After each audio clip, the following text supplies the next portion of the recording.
Ay, yung batang babae guys, oh, naglaba ng damit sa kanyang kapatid. Ayan, oh.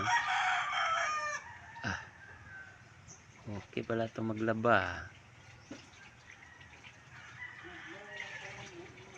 Naglaba siya sa damit ng kanyang bunso na kapatid. Ayan, oh. Psst. Uy. Oh, oh.